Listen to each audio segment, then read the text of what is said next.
Good evening and a happy new year. I am former Army Corporal Cliff Purvis, introducing you to this month's Recce Report. Good evening, everyone. If you're watching on the Catchup, good morning, good afternoon as well. My name's Russ, former British Army warrant officer, and we're here again today to talk about the complete shambles that is British politics in the UK today. Aren't we, Cliff? Absolutely, Ross, absolutely. We couldn't have script writers. We could not employ script writers that could come out with a script that is happening all around us. The so-called established order of things emanating with the tentacles from Westminster seems to be collapsing, imploding, probably a better phrase. We have just recently over the weekend there had the MPs earnings declared, which is always a good one. Yeah, which is always a good one. And they reckon that 20% of the MPs, so there's 650 MPs, so they reckon that 20% of those MPs are accepting payments. Now, the downside to that is 90% of that 20% happen to be Tory MPs.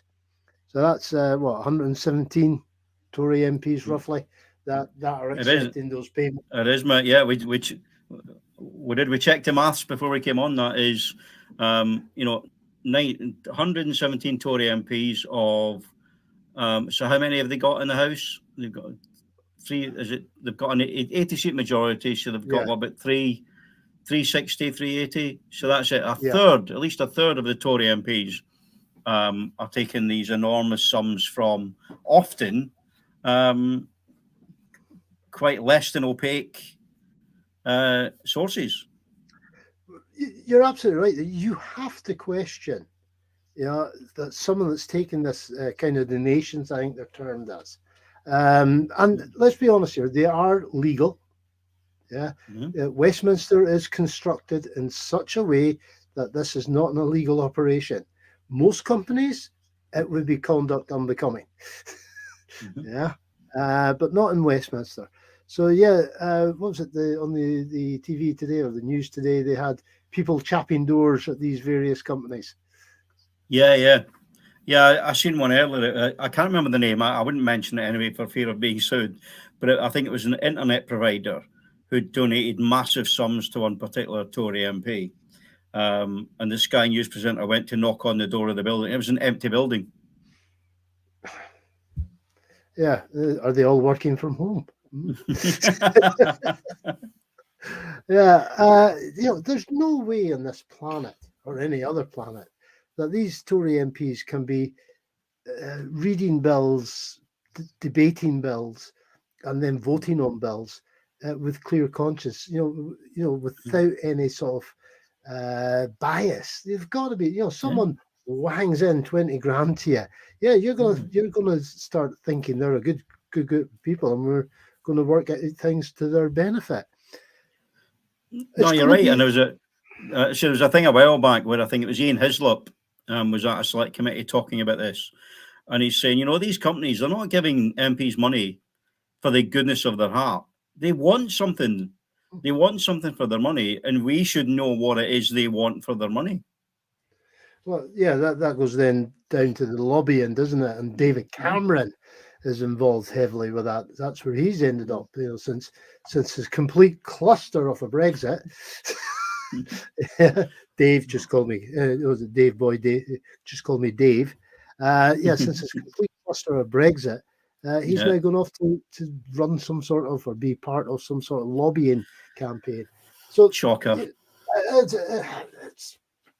It's typical. I guess that's where a retired Tory prime minister ends up, if not in the Lords. Mm-hmm. Which really does. I've lost my count. I've lost my timer, Russ. There we go. I'm back on time again. Yep. Yeah. So yes, there has to be surely some sort of overhaul of the system, the democratic system in the UK. Mm-hmm. Scotland, of course, has an idea.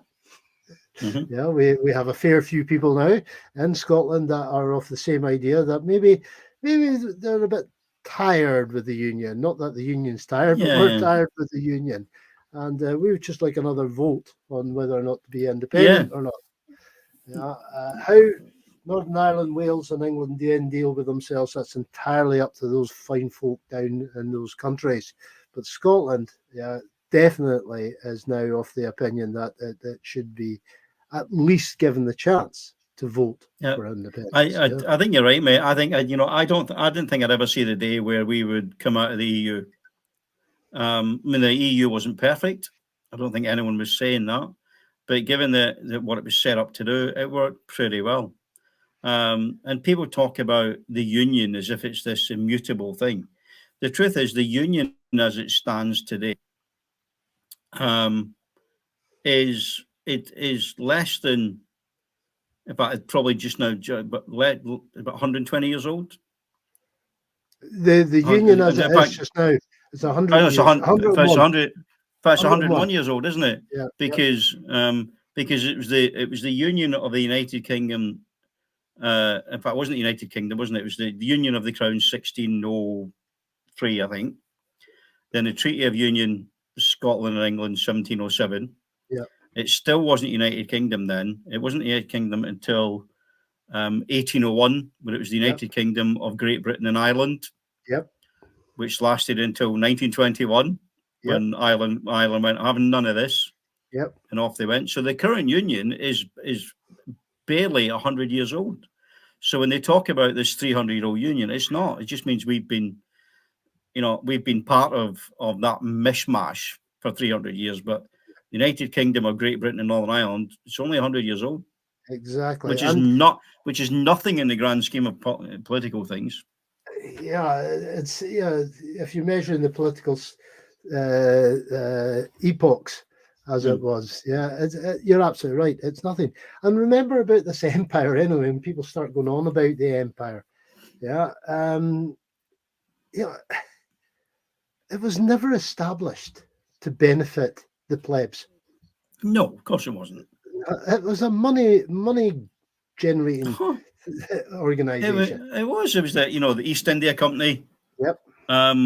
All these people all about pillaging resources and making money for people that were already rich enough to hire ships and transport resources, cotton, slaves, Yep. on all the things that happened. Well, And the George, yeah, it was the not a George, nice thing for those countries that we decided were ours. yeah, the Georgian kings. Mm.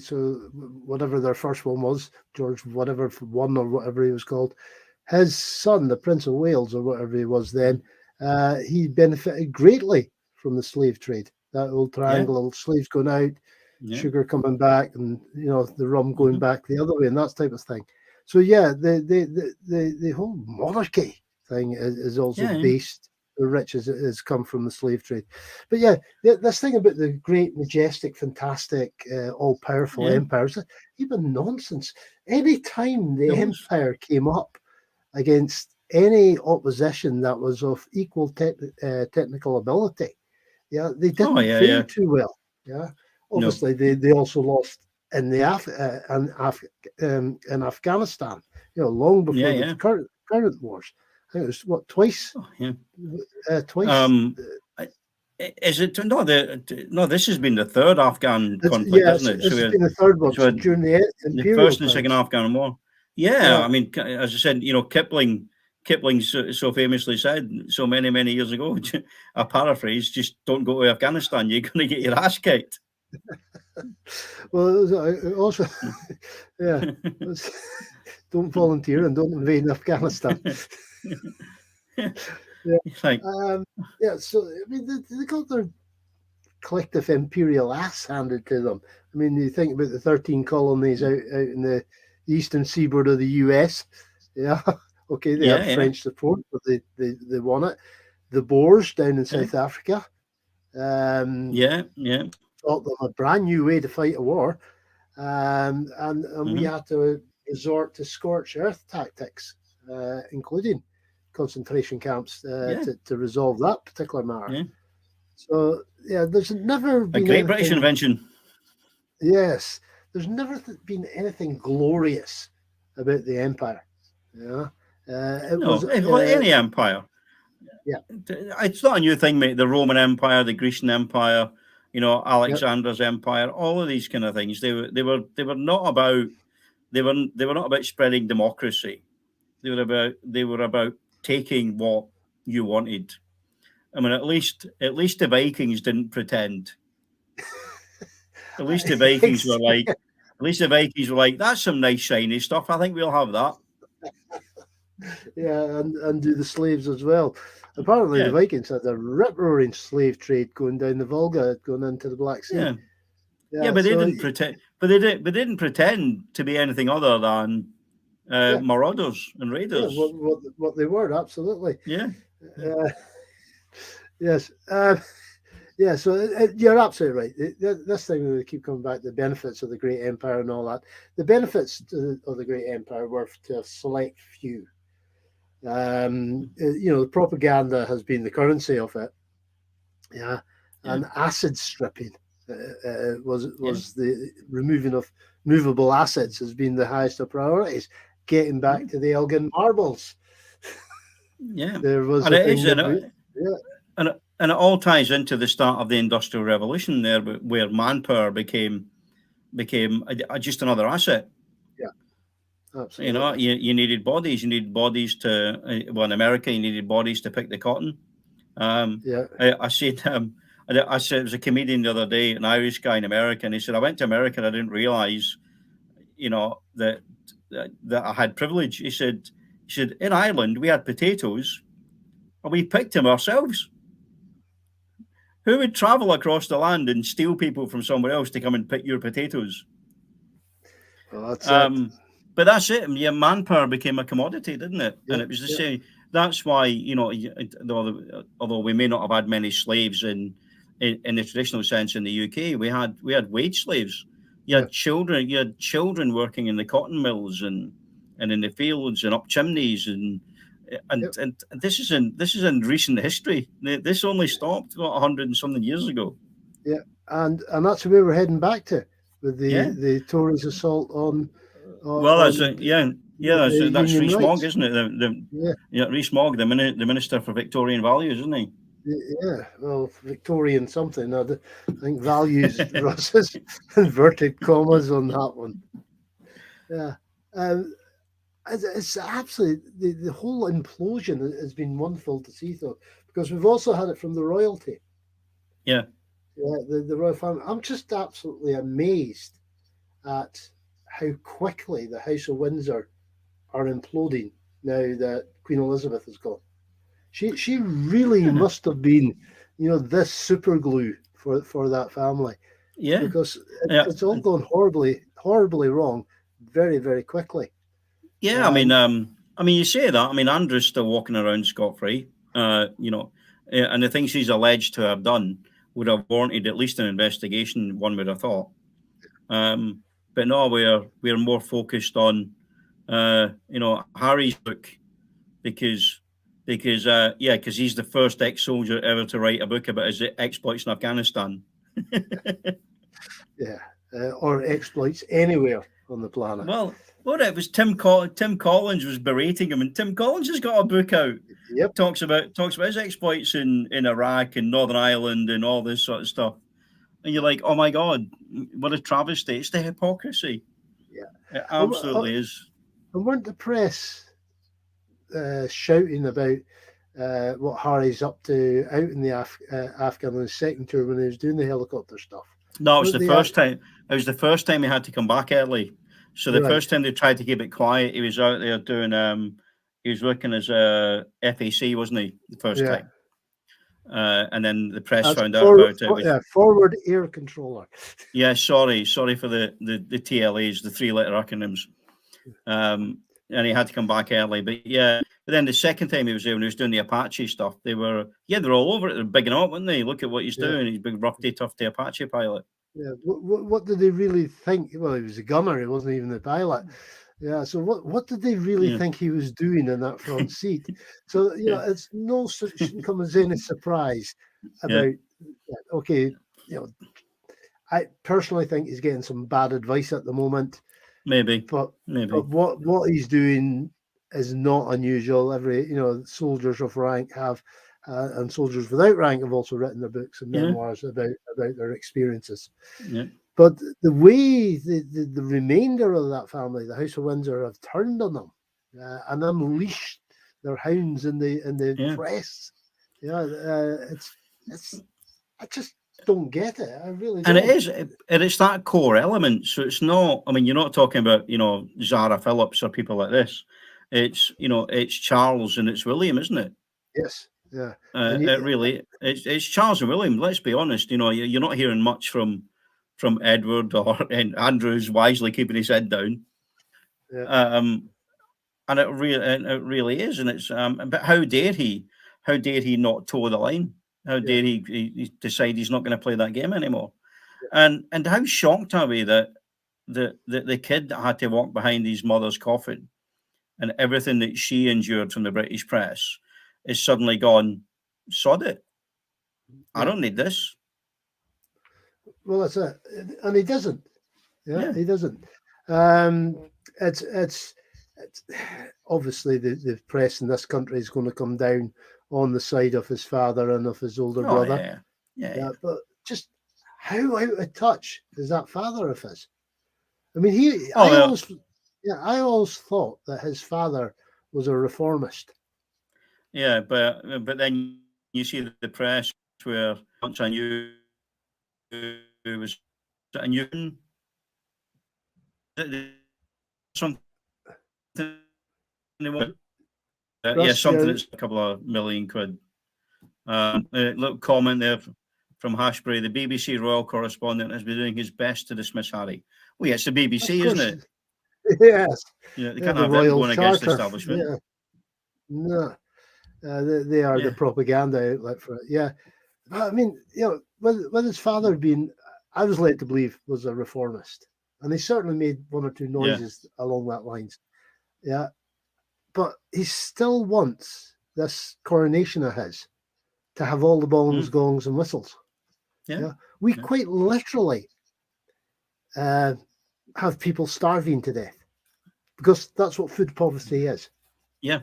We quite literally have people dying from hypothermia because they cannot afford to heat their homes. But this guy, but at what point do we get angry enough to do something about it?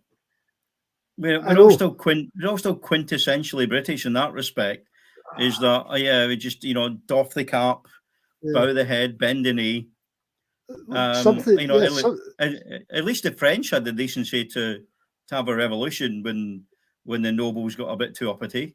Yeah, it's exactly that, Russ. It's that 22 miles of water that separates this archipelago from mainland Europe, and that is the only reason we have not had a revolution since way back.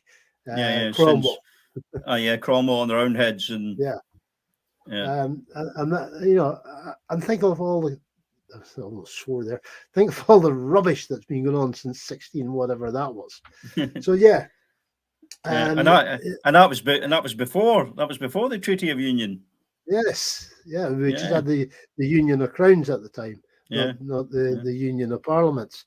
Yeah. So I honestly, I did not come into this campaign as a Republican. I was let's just keep them. That's good. Unfortunately, with everything that's been going on this last 8 years or so, I have actually now landed myself in the Republican camp, and that's not an easy thing to say.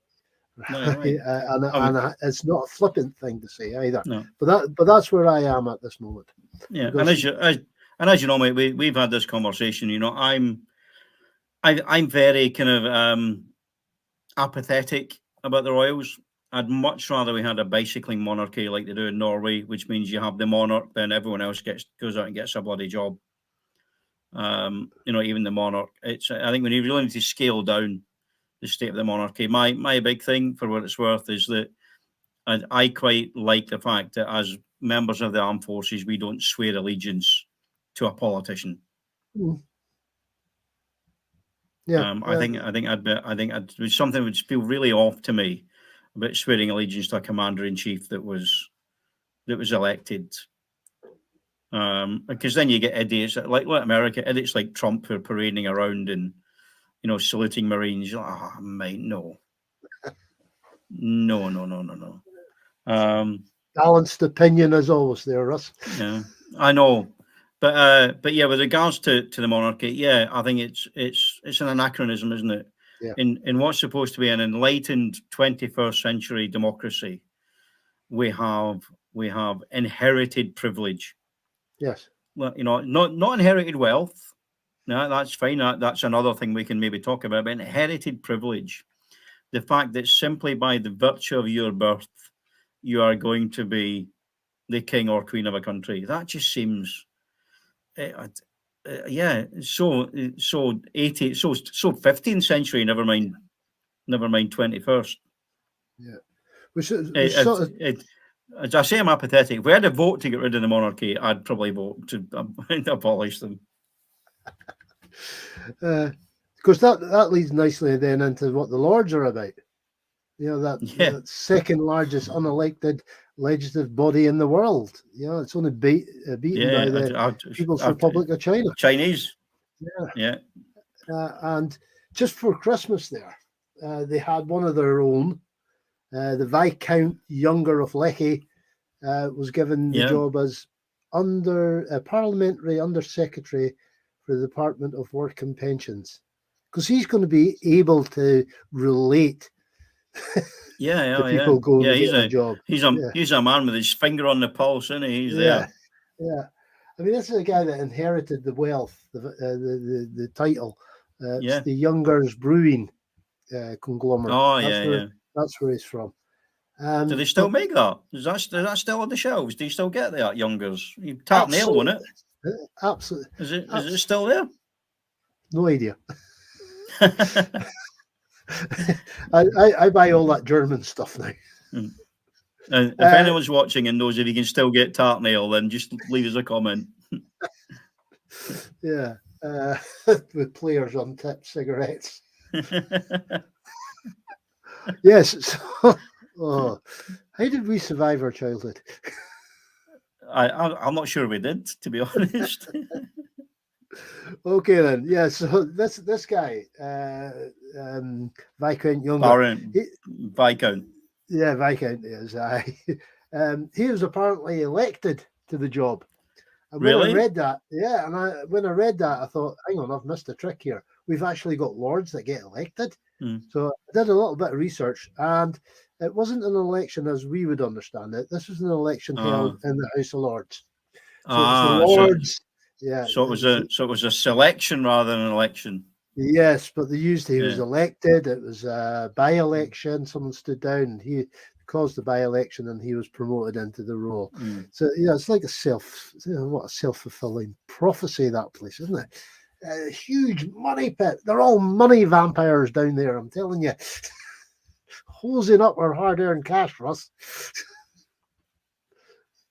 You okay? What, 300 something quid a day in it? They get House of Lords? Yeah, yes. If they attend prayers, which is first thing in the morning, they get £300 odd for doing that. They don't even have to stay the whole day. But if he's elected as a minister, does he then get that £300 a day and his ministerial salary? He will be on some sort of ministerial salary. I didn't check on that. I will check. I will have answers. Yeah. What else has been on the go? We had Rod Little over at the Spectator getting really upset because he did one of these fun DNA things, and he and he obviously is so full of himself because he thought he was some sort of Swedish Scandinavian type hero, and it turns out that he's actually percentage-wise with these tests, which are they're jokes. Know they're jokes. But it was like 70% Scottish or something. He found out. Yes, absolutely. Yeah, And he was not happy. he was very much so, and he wrote a piece in the Spectator. So it's not only him, but the editor of the Spectator is equally as guilty as this. And it's a type of commentary, and I'm not going to read any of it out because it's a type of commentary that we are all sick to death of. Yeah. He this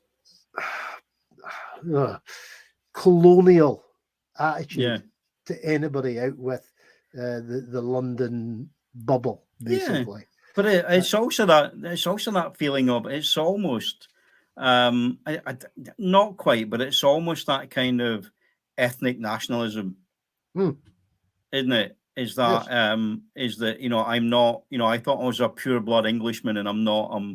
I'm tainted with the blood of Scots people. No, and I'm going to be. I need to come out here and say, mate, right? We're in Scotland. We don't care, what your bloodline is. Who your great granny was sleeping with. We don't really give a stuff.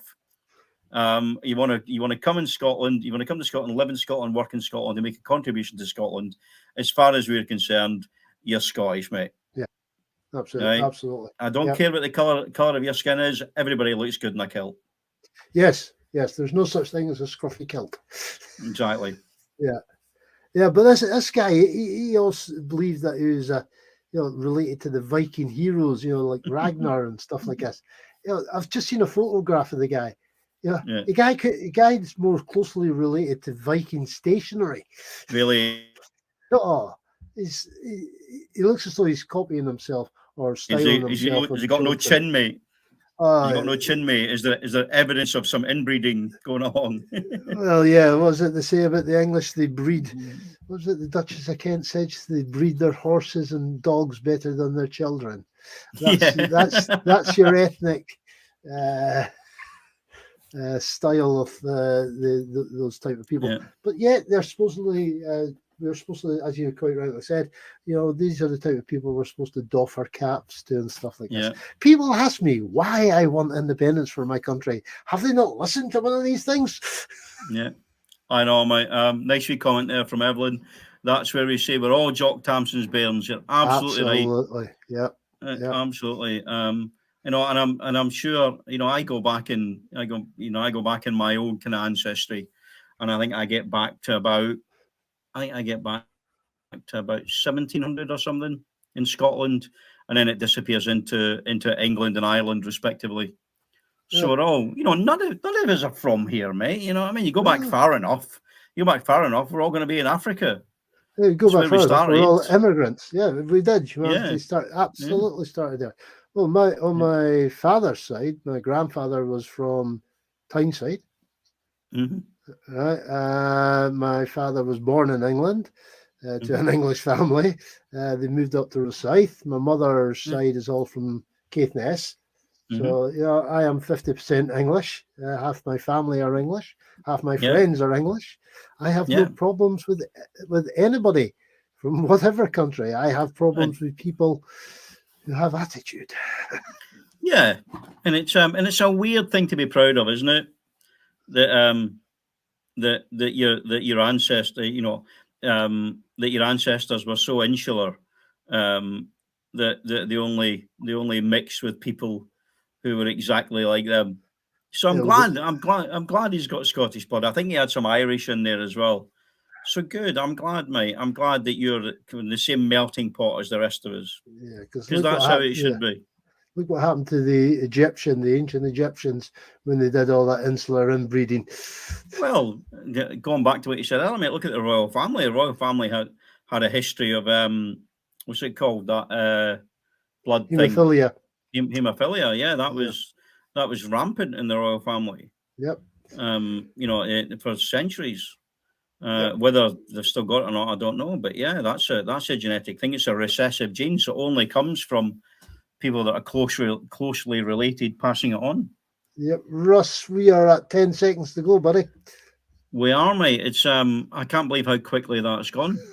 Thank you, everyone for tuning in tonight and listening to our inane ramblings for the last 30 minutes. We do appreciate it. We love it. We love the comments. Keep them coming. Tune in again next time we're on. When are we on again, Cliff?